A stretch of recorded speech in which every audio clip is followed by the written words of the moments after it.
Okay जी, so this is chapter 3 that is water resources. Water resources की अगर बात करते हैं तो वाटर रिसोर्सेज में सबसे पहली चीज जो है हमारे पास that is about the uses of water. What are the uses of water? We need to understand that thing. तो three types of uses of water are there in the syllabus. The first thing that we have is the domestic uses of water, that how water is used at homes. So we can say कि water is used in washing, cleaning, or for the cooking or other purposes are other purposes are there wherein water resources are used domestically। ठीक है। इसके अलावा अगर agricultural की बात करते हैं तो डेफिनेटली एग्रीकल्चर में भी वाटर इज यूज्ड, और on a large scale water is being used. Providing water to the crops के लिए जो टर्म इस्तेमाल होती है that is called as irrigation. So yes, water is used for irrigation as well, and that is used on a large scale as well. It is used for gardening, for farming, for fisheries. So yes, water is being used. Plants require water to grow as well. इसके अलावा ये है कि if we talk about water resources, so water is used in the industries as well. Like for example, the chemical industries, they require water resources. The textile industries, they require water resources as well for fabricating, for washing, for diluting, etc. For transporting a product, for example, if we say a chemical is being transported, so that requires water as well through pipelines if a product is being transported. या फिर ये कि food industries are there, या paper products में जो है वो all these are the industrial uses of water, के water is used in in in the following industries. इस पर जो है वो यूजुअली 2 मार्क्स का 3 मार्क्स का क्वेश्चन बन सकता है pertaining to how water is being used. तो this is how it is. The next thing which is important in this chapter to be understood is about the irrigation system that is being practiced in Pakistan. Irrigation system की अगर बात की जाए तो वो दो categories में divided है। ठीक है। The first category is the traditional methods, the second category is the modern methods. Traditional methods की अगर बात की जाए तो आपके पास एक ट्रेडिशनल मेथड है वेल। ठीक है। Well is basically extracting the water out of out extracting the water that is available under the land. ठीक है। उसको अगर निकालते हैं, और a bucket is usually used which is a traditional method, उसको वेल कहा जाता है। इसके अलावा एक और मेथड होता था आपके पास which is called as a Persian wheel. Persian wheel में क्या होता है कि an animal walks around a well and pulls out the water. या एक और मेथड था which is a traditional method, is called as charsa. चरसा में ये होता है कि basically a bucket and weight is used like a seesaw. अगर आप लोगों ने देखा हो, जैसे सी सॉ होता है, एक तरफ बकेट होती है, एक तरफ वेट होता है। तो the bucket is put into the water and the weight helps in pulling the bucket out of the water. लेकिन ये सारे ट्रेडिशनल मेथड्स थे। मॉडर्न मेथड्स की अगर बात की जाए तो मॉडर्न मेथड्स में हमारे पास कैनाल्स हैं। We are going to talk about them. We have tubewells, we have dams या ponds, we have karez and we have a sprinkler as well, जिस पर बात करनी है। तो सबसे पहले तो जरा बात करते हैं कैनाल पे कि भाई कैनाल क्या होता है। तो canal is basically an artificial waterway. इस तरह का होता है canal. If you have seen it in Punjab और in some parts of Sindh as well, this is a canal. It is use for transporting the water from the rivers to the crops. River से अगर crops तक पानी पहुंचाना है तो canals are being used on a large scale. The best method of transporting water it is. Canals की अगर बात की जाए तो दो तरह के कैनाल्स आपके पास होते हैं।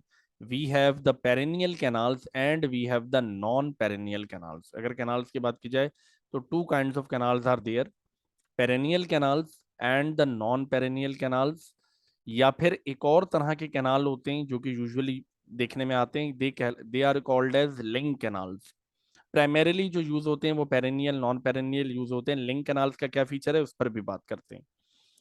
पेरेनियल कैनाल्स की बात की जाए तो they are those canals which are going to supply water to the crops the whole year. पूरा साल क्रॉप्स को वाटर पानी पहुंचाने के लिए जो कैनाल्स यूज होने वाले हैं वो क्या कहलाते हैं? वो कहलाते हैं पेरिनियल कैनाल्स। ठीक है जी। पेरिनियल कैनाल्स क्या होंगे? Perennial canals are those which are going to supply water to the crops for the whole year. पूरा का पूरा साल पानी पहुंचता रहेगा। कहाँ पहुंचता रहेगा भाई? क्रॉप्स तक पहुंचता रहेगा। continuously, and that is called as perennial canals.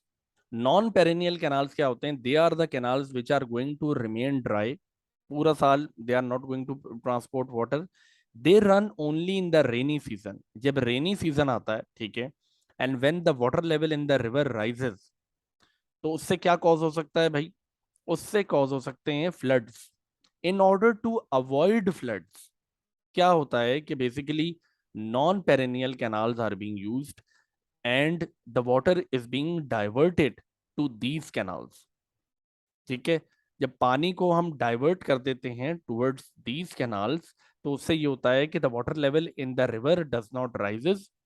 When the water level in the river does not rises, तो उससे जो है वो floods are being controlled. And this is the one of the best method of controlling water, या water methods को control करने का जो है, ये one of the best methods है.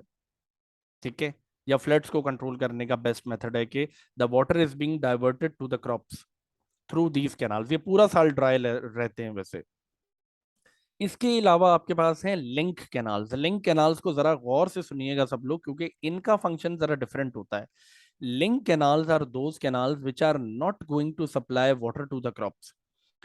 इनका काम पानी सप्लाई करना नहीं है, but they are used to supply water from one river to another river. एक रिवर से पानी दूसरे रिवर में पहुंचाना है, या फिर they are used to supply water from one river to a pond और अ लेक, या फिर supplying water from one canal to another canal अगर करना है, तो link canals are being used. Pakistan में अगर लिंक कैनाल्स की बात की जाए तो 10 लिंक कैनाल्स आर देयर. आपको कोई 3 या 4 के नाम याद करने पड़ेंगे. पेरिनियल नॉन पेरिनियल के नाम नहीं है, लेकिन लिंक कैनाल्स के नाम हैं, और उनमें से कोई 4 के नाम एटलीस्ट याद करने पड़ेंगे. ये बात जहन में रखिएगा. ठीक है, सर एक का नाम बता दें, किसी एक का. दिखाता हूँ, अभी लिस्ट दिखाता हूँ, टेंशन नहीं लें. ओके. अच्छा जी, कैनाल्स की बात हो चुकी. कैनाल्स के बाद एक और मॉडर्न मेथड ऑफ इरिगेशन है जिसको कहा जाता है स्प्रिंकलर. स्प्रिंकलर अगर आप लोगों ने देखा हो तो ये यूजुअली गार्डन्स में यूज होता है फॉर इरिगेटिंग और providing water to for watering the gardens. ये भी एक मॉडर्न मेथड है जिससे वाटर की सेविंग बहुत ज्यादा होती है, क्योंकि only the water that is required in quantity वही सप्लाई होता है, एक्सेस वाटर सप्लाई नहीं होता है. ये स्प्रिंकलर है. स्प्रिंकलर का सबसे बड़ा मसला ये है कि इसके लिए हैवी इन्वेस्टमेंट रिक्वायर्ड होती है, क्योंकि if you are doing farming on a large scale you are going to require a lot of sprinklers. और स्प्रिंकलर्स जो है वो आपके पास ज्यादा नहीं हो, ज्यादा बड़े एरिया को इरिगेट नहीं कर सकता है. तो अगर आप लार्ज स्केल पे फार्मिंग कर रहे हैं तो बहुत सारे स्प्रिंकलर्स रिक्वायर्ड होने वाले हैं, और उसकी वजह से आपकी कॉस्ट ऑफ इंस्टॉलेशन जो है वो बहुत ज्यादा बढ़ने वाली है. तो ये एक बड़ा मेजर प्रॉब्लम है, जिसका सॉल्यूशन जो है वो लार्ज स्केल फार्मिंग पे अगर बजट नहीं है तो फिर स्प्रिंकलर इंस्टॉल नहीं किया जा सकता, वरना पानी की बचत के लिहाज से, सेविंग वाटर के लिहाज से this is the best method. अच्छा जी, इसके अलावा एक और मेथड आपके पास यूज किया जाता है जिसको कहा जाता है tubewell. Tubewells are electrically operated pumps which are use to bring the water from the underground. जमीन के अंदर जो पानी है उसको बाहर इलेक्ट्रिकली लाने के लिए जो है वो पंप होता है जो जमीन के अंदर के पानी को बाहर ले आता है. That is called as tubewell. Tubewell इस तरीके का होता है, अगर आप लोगों ने देखा हो, ये पंप लगा हुआ है, ठीक है, और इससे जो है वो पानी, water is brought from under the land. ये भी ट्यूबवेल है, ये भी ट्यूबवेल है. अगर if you guys have visited any rural area तो you must have seen it. एक बेसिकली इलेक्ट्रिकली ऑपरेटेड पंप है और उससे पानी विड्रॉ किया जाता है. यहाँ एक बात जरा गौर से समझ लें कि ट्यूबवेल के एडवांटेजेस बहुत हैं. ट्यूबवेल से it is going to irrigate a large area of land. More water means more farming is going to be done, तो the output of the farm is going to increase. Water is going to be available, more water is going to be available, so water can be supplied to the industries as well. ये सारे tubewell के फायदे हैं. लेकिन tubewell का problem सुन लें. Tubewell की installation cost high है. दूसरा मसला ट्यूबवेल के साथ ये है कि इट रिक्वायर्स पावर रिसोर्सेज. जो इसका पंप है उसको इलेक्ट्रिसिटी चाहिए ऑपरेट करने के लिए, और आपके पास रूरल एरियाज में इलेक्ट्रिसिटी अवेलेबल नहीं है. So that turns out to be another problem, कि जिसकी वजह से हम कहते हैं कि जी tubewells can not be operated. Otherwise tubewells are good option, अगर ऑपरेट करते हैं तो अच्छा है. इसके बाद जो नेक्स्ट मेथड हमारे पास है, जो कि यूज किया जा रहा है आजकल स्पेसिफिकली बलूचिस्तान में, वो कहलाता है कारेज सिस्टम। कारेज सिस्टम क्या है उसको समझ लीजिएगा। कारेज में ये होता है कि बेसिकली कैनाल सिस्टम ही है, लेकिन ये कैनाल्स अंडरग्राउंड कैनाल्स हैं। क्योंकि बलूचिस्तान में एवरेज टेम्परेचर बहुत ज्यादा हाई है, due to high average temperature there are chances of the water getting evaporated. In order to prevent the water from being evaporated, the canals are made underground, ठीक है, and the water is being transported to the crops. ये देखें, this is a picture of a carriage. ये underground canal है, ठीक है, and the water is being transported in order to prevent evaporation. अगर आप अंडरग्राउंड पानी को ट्रांसपोर्ट करते हैं तो एवापोरेशन नहीं होगी। अगर इसके क्रॉस सेक्शन को देखना हो तो this is how it is, ठीक है। ये वाटर टेबल का मतलब है जमीन के अंदर का पानी मौजूद है ये, ठीक है। और ये पानी जो है वो इस कैनाल के थ्रू अंडरग्राउंड सप्लाई किया जाता है टू द क्रॉप्स। ये क्रॉप्स अवेलेबल हैं आपके पास। यूजुअली इसको स्लोप फॉर्म में बनाया जाता है so that the water can easily reach to the crops, क्योंकि इसमें कोई पंप नहीं लगा हुआ होता which is going to push the water upwards या फॉरवर्ड, ठीक है। तो इसको स्लोप की फॉर्म में बनाया जाता है। इसकी लेबलिंग आ जाती है एग्जाम में। अच्छा, इसमें क्या होता है, इसमें शाफ्ट्स होती हैं। ये शाफ्ट्स का मतलब है स्पेसेस दिए हुए होते हैं जो ऊपर से यहाँ से एक्सेसिबल होता है, कि अगर कोई चीज फॉर एग्जांपल बीच में फंस जाती है या मेंटेनेंस अगर आपने करनी है तो यहाँ स्पेस होता है जहाँ आप इजीली आकर और मेंटेनेंस कर सकते हैं या चेक कर सकते हैं कि कोई चीज फंस गई तो उसको कैसे आपने जो है वो निकालना है in order to resume the continuous flow of water, ठीक है। ये बात क्लियर होती है। अच्छा जी, इसके अलावा the next thing that we have is basically, ये तो ट्यूबवेल की बात हो गई, कैनाल्स की बात हो गई, स्प्रिंकलर की बात हो गई। और अब जो नेक्स्ट चीज हमारे पास है वो है dams. A large reservoir which is use to store water is called as a dam, ठीक है। डैम बनाए जाते हैं so that rain water, river water, whatever it is, can be collected easily. Pakistan में 3 बड़े डैम हैं, 85 small dams हैं। आपको 3 बड़े डैम्स के नाम याद करने पड़ेंगे। एक डैम आपके पास मंगला डैम है जो रिवर जेहलम पर है। एक डैम आपके पास तरबेला डैम है जो रिवर इंडस पर है। और एक डैम आपके पास वारसक डैम है जो रिवर काबुल पे है, नॉर्थ वेस्ट में। ये 3 लार्ज डैम्स हैं और इनमें सबसे बड़ा डैम तरबेला डैम है। डैम्स में पानी स्टोर किया जाता है। इसके अलावा 85 स्मॉल डैम्स पाकिस्तान में मौजूद हैं डिफरेंट एरियाज में।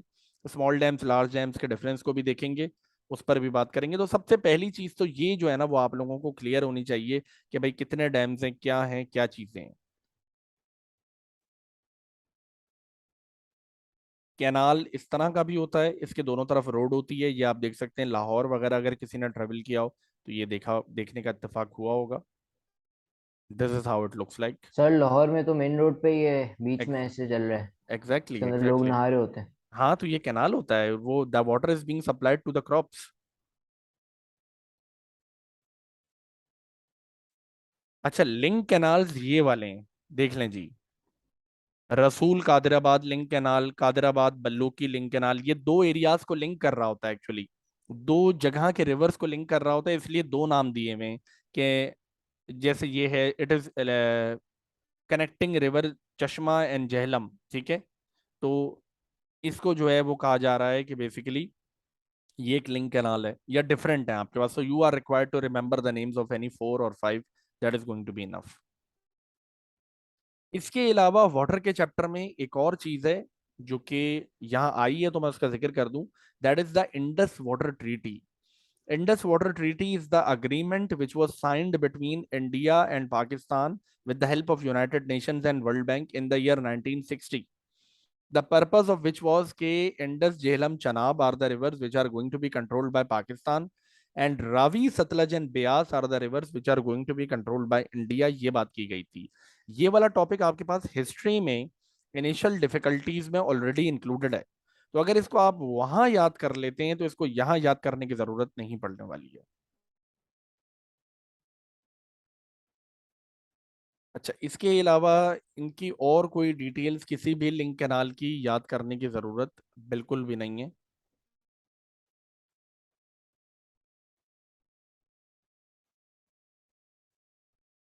एक और चीज है that we need to understand is a barrage. What is a barrage? A barrage is basically an obstruction which is placed in a river to control the flow of water. Barrage अगर आप लोगों को मैं दिखाऊं तो this is how a barrage looks like. If you have seen it in the movies or something, it is installed in the rivers, and the purpose is that huge gates are installed in it in order to prevent floods. ये gets बंद कर दिए जाते हैं तो इधर का पानी उस तरफ नहीं जाता है, उधर का पानी इस तरफ नहीं आता है, तो इससे जो है वो फ्लड्स प्रिवेंट होते हैं. इसको बैराज कहते हैं. इसके ठीक ऊपर है. ट्रेन की पटरी भी है, ये रोड रेलवे होता है. ट्रैक भी है। रेलवे ऊपर ट्रैक इसके भी. ऊपर जी था, जी. अब बंद हो गया। सर रेलवे ट्रैक भी हो सकता है, रोड भी हो सकता है. फॉर सर मैं एग्जाम्पल. देख के आया हूँ ना अभी। जी जी मुझे पता है, मैं वही आपको बता रहा हूँ. For example if you talk about Kotri barrage जो कि हैदराबाद में है, उसके ऊपर रोड है. ठीक है. लेकिन अगर आप किस सखर बैराज की बात करेंगे तो डेफिनेटली उसके ऊपर ट्रेन की पटरी है. सही कह रहे हैं आप. Different barrages are there actually. ये बैराजेस के नाम है. Again you are required to remember the name of any 4 or 5 barrages, that is going to be enough. 4 या 5 बैराज के नाम लाजमी तौर पर you guys are required to remember.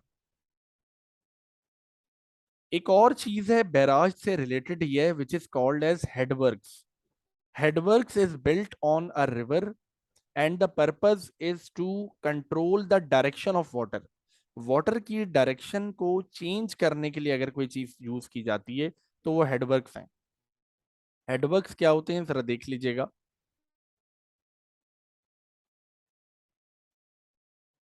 एक मिनट.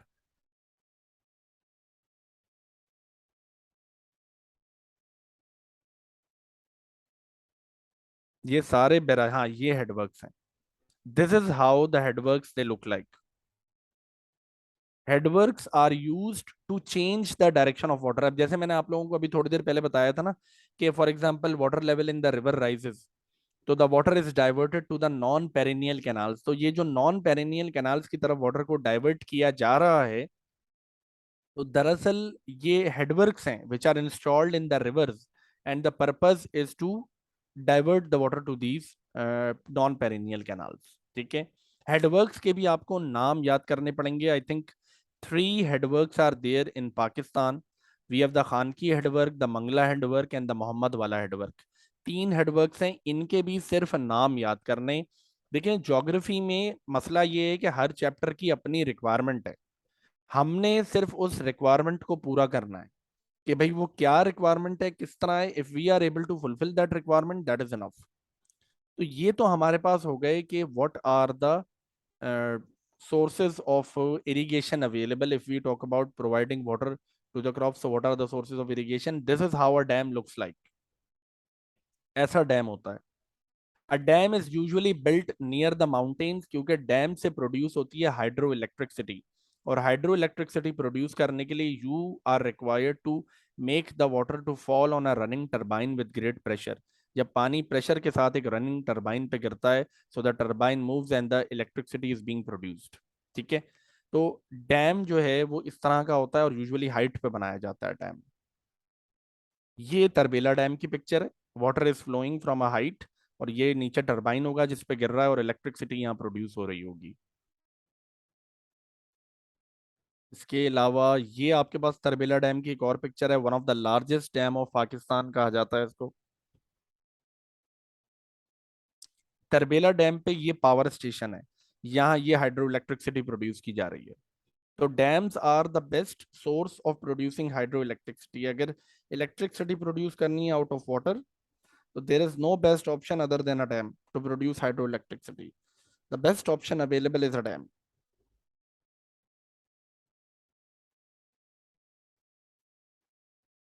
ये मंगला डैम है. This is how the Mangla dams look like.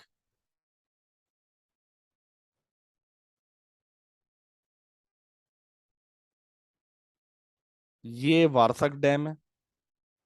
This is how it looks like. और ये तीनों लार्ज डैम्स हैं. और ये तीनों डैम्स, इनको बनाने में इनिशिएटर अयूब खान साहब हैं. अयूब खान साहब के दौर में इनिशिएशन हुई है इन डैम्स को बनाने की. इससे पहले ये डैम्स नहीं बनाए गए थे. अयूब खान के दौर में इनको बनाने की इनिशिएशन की गई है. यानी जब ये इंडस वाटर ट्रीटी साइन हुई है, तो इंडस वाटर ट्रीटी के साइन होने के बाद जो है वो ये वाले डैम्स बनाए गए हैं, इनको देखने में आता है। सर तो आजकल के जमाने में इस तरह के ह्यूज प्रोजेक्ट्स क्यों नहीं होते? बात करते हैं, उस पे भी आ रहे हैं कि आजकल के ज़माने में क्यों नहीं होते। दो डैम्स थे जो बनने जा रहे थे पाकिस्तान में, लार्ज स्केल डैम्स थे। एक था डायमर भाषा डैम, ठीक है जी, जो कि अभी तक बन रहा है पाकिस्तान में। It was the ideal location was Gilgit Baltistan, in the north of Pakistan. It was being built. उसकी जो कहना चाहिए कि फाउंडेशन थी, it was laid in the year 2011। अल्हम्दुलिल्लाह 11 years have passed, but it is still under construction. वो क्यों है अंडर कंस्ट्रक्शन, उस पर भी बात करते हैं। इसके अलावा एक और डैम था, Kalabagh dam. Kalabagh dam was a proposed hydro electric power project, जिसको बनाया जाना था केपीके में। मियाँ वाली डिस्ट्रिक्ट है बेसिकली एक इलाका, सॉरी, पंजाब में अटक के पास ये इलाका है, वहां इसको बनाया जाना था। नहीं बनाया जा रहा है। The reason for being so is के पॉलिटिकल प्रॉब्लम्स। अब सिंध के लोग कहने लगे कि जी a dam should be built in our area, Punjab के लोग कहने लगे जी a dam should be built in our area, KPK के लोग कहने लगे हमारे यहाँ होना चाहिए डैम, बलूचिस्तान के लोग कह रहे हैं हमारे यहाँ डैम बनना चाहिए। It turn out to be a political issue, और इसकी वजह से काला बाग डैम नहीं बना, वरना ये डैम बनना था। तो कई दफा डैम्स पाकिस्तान में जो नहीं बन पा रहे हैं, उनकी एक बड़ी वजह पॉलिटिकल इश्यूज हैं, कि जिसकी वजह से आपके पास डैम बनते हुए नजर नहीं आ रहे हैं। अच्छा जी, अब बात कर लेते हैं कि डैम्स कितनी तरह के होते हैं। तो मैंने कहा जी डैम्स दो तरह के होते हैं, they can be the small dams और the large dams. Small dams की अगर बात की जाए तो small dams are easier to build, ठीक है। They require less investment, they require less area to be built. Small dams can be used for providing water to the crops. However, small dams cannot be used for the production of hydroelectricity. ये small dams के बारे में बात है। फिर आ जाते हैं large dams की तरफ। तो large dams require a very large area, large dams require heavy investment, large dams require heavy maintenance cost. Large dams can provide water to the crops, as well as large dams can be used to produce hydroelectricity.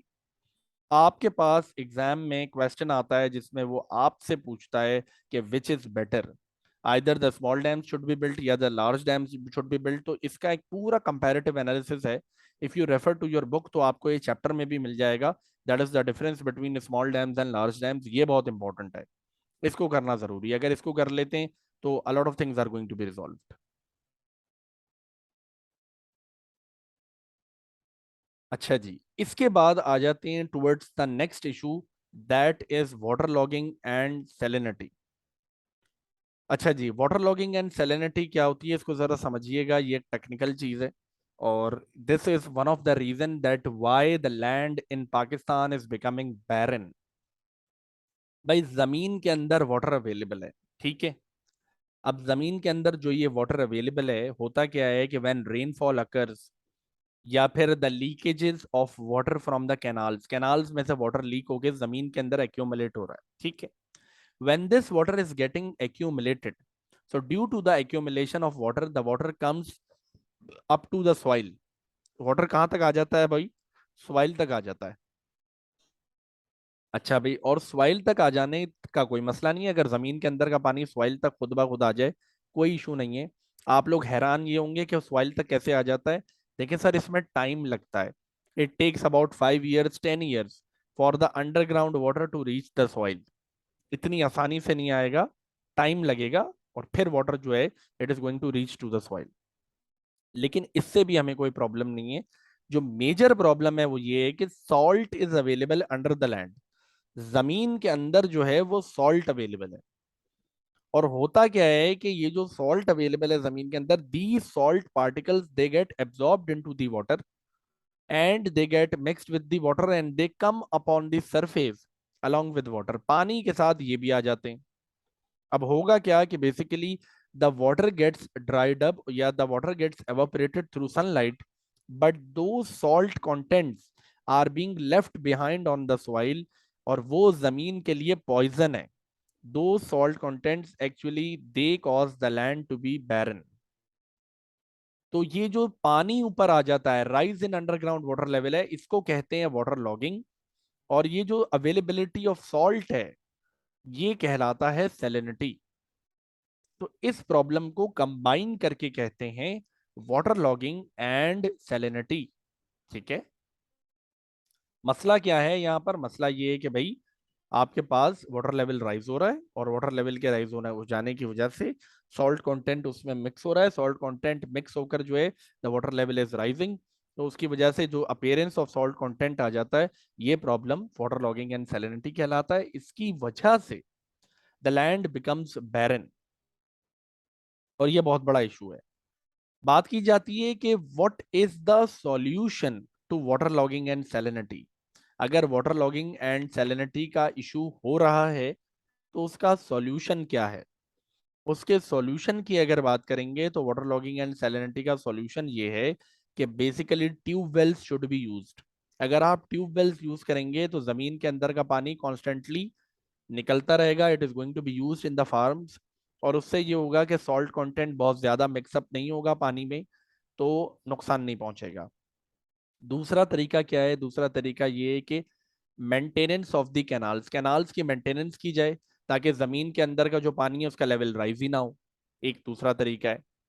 इसके अलावा तरीका ये है कि basically आप washing of the salt content, अगर salt content आ जाता है ऑन द लैंड तो उसको वॉश अवे कर दें। लेकिन अगर आप उसको वॉश करते हैं, जो आपके पास सॉल्ट कंटेंट आ गया है उसको आप वॉश अवे कर देते हैं, तो उसके वॉश हो जाने से होगा क्या? सॉइल इरोजन अकर हो सकती है। सॉइल इरोजन किसी को पता है क्या होती है? What is soil erosion? कोई बता सकता है भाई?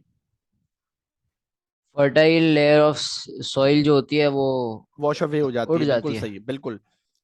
ये बात याद रखिएगा कि top most layer of soil जो होती है वो फर्टाइल लेयर होती है, ठीक है। उसको ह्यूमस भी कहते हैं, HUMUS। होता क्या है कि पानी के साथ या हवा के साथ if the fertile soil is going to be washed away तो उसको सॉइल इरोजन कहते हैं, ठीक है।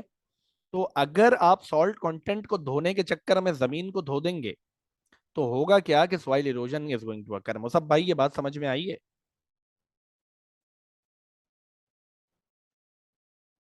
Soil erosion is going to occur, ठीक है।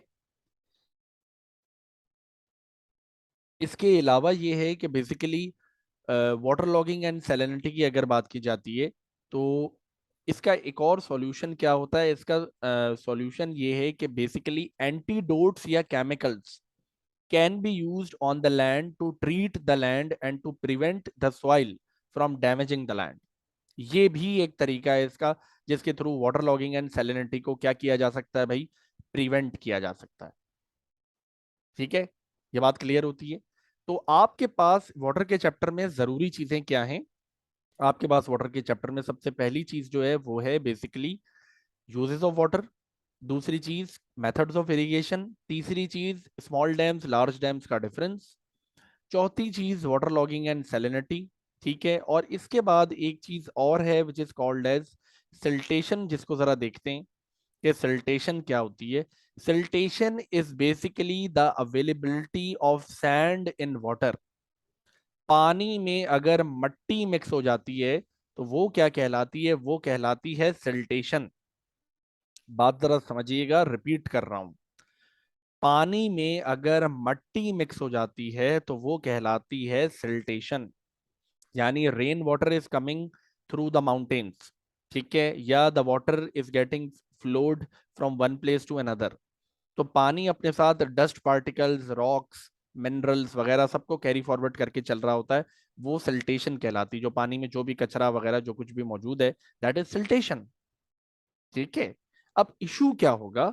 इशू ये होता है कि बेसिकली आपके पास सिल्टेशन अगर आ जाती है और रेन वाटर में मिट्टी थी, that rain water has been stored in the dam, तो अब क्या होगा? अब डैम की कैपेसिटी क्या हो जाएगी? कम हो जाएगी। डैम की पानी स्टोर करने की कैपेसिटी कम हो जाएगी। क्यों हो जाएगी भाई कम?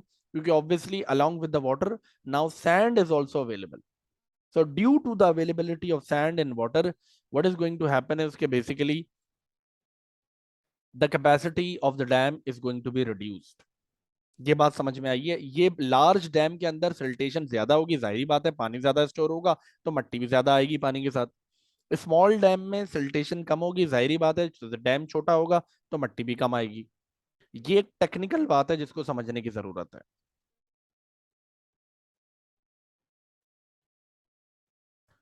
अब आ जाते हैं क्वेश्चंस की तरफ। तो ये क्वेश्चंस हैं, इनको जरा नोट करें अपने पास। तो फिर क्वेश्चंस पे बात करते हैं और इनको देखते हैं जरा कि किस तरह आंसर करना है।